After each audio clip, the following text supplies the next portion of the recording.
खुलुमबाय बियो बड'लेण्ड इंखं टेलिभिजन दिनैनि रादाबखौ फरायदों आं मिथिंगा बसुमतारी दिनैनि गाहाय रादाबफ्राव दङ आमेरिकायाव फैगौ साननैनि गेजेराव 2 लाख सुबुं थैनो हागौ सांग्रांथि होदों डनाल्ड ट्राम्पआ जार्माननि रां मन्थ्रि थमास स्किबारआ कर'ना भाइरासजों गिनानै सुइसाइड गुवाहाटीयाव मोननाय रासियानि दावबायारि आइजोनाव कर'ना भाइरास गैया हाजोआव सासे सेंग्रानाव कर'ना भाइरासनि सन्देह श्रीमन्त शंकरदेव इउनिभार्सिटी अफ हेल्थ साइन्सनि आनजादखौ दोनथ'बाय लकडाउन खान्थिखौ सोरखारानो सिफायनायनि लामा दिन्थिदों गिबि मन्थ्रि सर्बानन्द सनालआ लवार आसाम दावबायनानै देहा बिफानखौ नोजोर लादों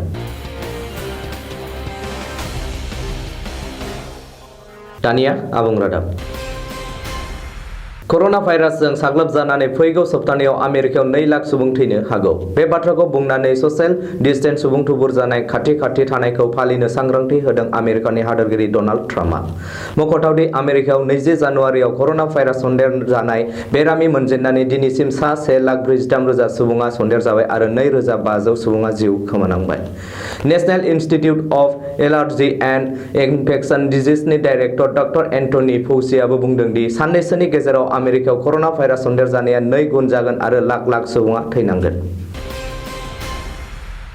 मुलुगनाङै संखि होनानै थैग्लुंहोनाय कर'ना भाइरासआ मानसि जिबिखौ रांखान्थि समाजखान्थि देहा आरो गोसोआरि बिथिङावबो खंख्ला खालामनो हमदों कर'ना भाइरासनि हमथाखौ हायै थैग्लुंहोनाय आरो सन्देरलांनायनि थाखाय जिंगानानै जार्माननि रां मन्थ्रि थमास स्किबारआ सुइसाइड जानानै थैबाय स्किबारनि गोथै सोलेरखौ पुलिस बिफाना मोनसे रेल लामायाव बोखांनो हायो बबेखानि जार्माननि रां मन्थ्रिया जार्मानाव कर'ना भाइरासनि सन्देरनाया बांनायनिफ्राय बांनायनि जुनै रांखान्थियारि जेंना नुजाथिनायखौ सुस्रांनो हायै हालोदनि थाखाय जिंगायाव दङ होनना संदानगिरिफोरा रिपर्ट होदों साननैसो सिगां गुवाहाटी नोगोरनि लामायाव सासे रासियानि दावबायारि आइजोखौ पुलिसआ मोनदोंमोन बिखौ कर'ना भाइरास सन्देरजानाय होनना सन्देह खालामनाय जादोंमोन आरो नोगोरनाङै गिखांनाय सोमजिहोदोंमोन रासियानि आइजोआ गोबां सान हटेलाव थानाय उनाव रांनि आंखाल जानानै थानो जानो आरो थांनो फैनो हायि जानानै नोगोरनि लामायाव गोग्लैना थानांदोंमोन बिखौ आनजादनि थाखाय दैथायनाय जादोंमोन आरो कर'ना भाइरास सन्देरजानाय नङा होननानै रिपर्ट होदों हाजोआव सासे सुबुंनाव कर'ना भाइरास थानायनि सन्देहजों गिग्लुं थासारि सोमजिदों सुलुंनि बायदिब्ला डिमापुर हाजोआव सासे सेंग्राया साननैसो सिगांल' महाराष्ट्रनिफ्राय फैदों मख'थावदि भारतआव महाराष्ट्रआवनो बयनिख्रुइबो बांसिन कर'ना भाइरासजों सन्देरजादों नखरनि मानसिया मिथिहोनाय बायदिब्ला सेंग्राया महाराष्ट्रआव 7 लोगोफोरजों थायोमोन आरो बिसोर गासैनावबो कर'ना भाइरास पजिटिभ मोनदों सेंग्राखौ आनजाद खालामनो थाखाय GMCHआव दैथायबाय आरो थाबैनो बिनि रिपर्ट ओंखारनायनि बाथ्रा मुलुगनाङै गोसारनाय कर'ना भाइरासआ भारतआवबो गिख्रंथाव महर लानायखौ नोजोर होनानै Srimanta Sankardev university of health साइन्सनि MD MS आरो PG डिप्ल'मा आनजादखौ दोनथ'बाय होननानै फोसावदों मख'नो गोनांदि आनजादा फैगौ 4 मेनिफ्राय जानो गोनांमोन श्रीमन्त Sankardev university of health science कलेजाव कर'ना भाइरास फाहामथायनि थाखायबो राहा खालामदों कर'ना भाइरासनि थाखाय हादोरनाङै फोसावनाय लकडाउन खान्थिखौ आसामाव सरकारानो सिफायनायनि लामा दिन्थिदों